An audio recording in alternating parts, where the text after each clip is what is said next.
Friends, welcome to Mouni cine updates.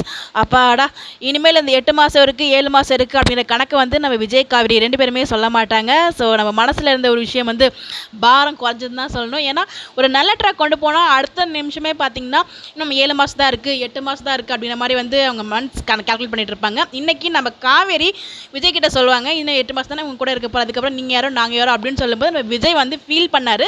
அந்த calculation சொல்லக்கூடாது அப்படிங்கிற 2 பேருமே ஒரு டீலுக்கு வந்திருப்பாங்க. ஸோ நகையெல்லாம் வந்து இல்லை எடுத்து வைக்காம வெளியில் வச்சிருப்பாங்க இல்லையா, அதுக்கும் அந்த சீனுமே நல்லா இருந்துச்சு.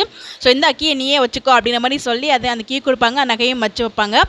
அவங்க அவ்வளோ நகை வாங்கி கொடுத்தது அது அவங்களுக்கு அவ்வளோ சந்தோஷம் கிடையாது. ஜஸ்ட் 50,000 வந்து அவங்க ஏர்ன் பண்ண சேலரி பார்த்து அவங்க அவ்வளோ வந்து ஹாப்பியாக ஃபீல் ஆனாங்க. இந்த மாதிரி நிறைய பேர் இருக்காங்க. ஸோ நம்ம என்னதான் மற்றவங்க வாங்கி கொடுத்தாலும் நம்ம உழைச்ச காசு அப்படின்னு அவங்களுக்கு ஒரு பெரிய பெருமை தான். அந்த பெருமையில தான் நம்ம காவேரி வந்து இன்னைக்கு இருந்தாங்க.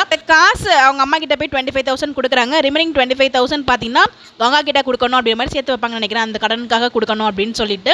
இந்த இடத்துல அவங்க அம்மா வர வாங்கிட்டாங்க. கண்டிப்பாக இதை வச்சு கங்கா பெரிய பிரச்சனை பண்ணுவாங்க. ஏன்னா அவங்க வந்து பணம் எடுத்துட்டு வரதுக்காக தான் வந்து ஏடிஎம் போயிருக்காங்க. ஸோ அந்த கேப்பில் இவங்க போய் காவேரி கொடுத்த காசு வந்து கொடுத்துட்றாங்க.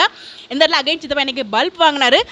பல்ப் வாங்கினாலும் இன்னொரு விஷயம் இருக்குது. இந்த இடத்துல அவங்க சித்தி நல்லவங்களா கெட்டவங்களா இது வரைக்கும் நல்லவங்க மாதிரி தான் காமிச்சிருந்தாங்க. இன்னைக்கு எபிசோட் முடிக்கும் போது அவங்களோட ஃபேஸ் எக்ஸ்பிரஷன்லாம் பார்க்கும்போது ஒருவேளை அவங்க நெகட்டிவாக பண்ணுவாங்களோ அப்படின்ற மாதிரி ஒரு டவுட் இருக்குது. இன்னைக்கு எபிசோட் முடியும் போது பார்த்தா ராகினி வேறு வந்துடுவாங்க. கண்டிப்பாக ராகினிக்கு தான் அவங்க சப்போர்ட் பண்ணுவாங்க. பார்க்கலாம் என்ன நடக்குது அப்படின்னு சொல்லிட்டு. உங்களுக்கு எதுவும் அப்படி தோணுதா மறக்காம கமெண்ட் பண்ணுங்கள். இன்றைக்கி விஜய் காவேரி சீன்ஸ் எப்படி சொல்லுங்கள். Bye bye.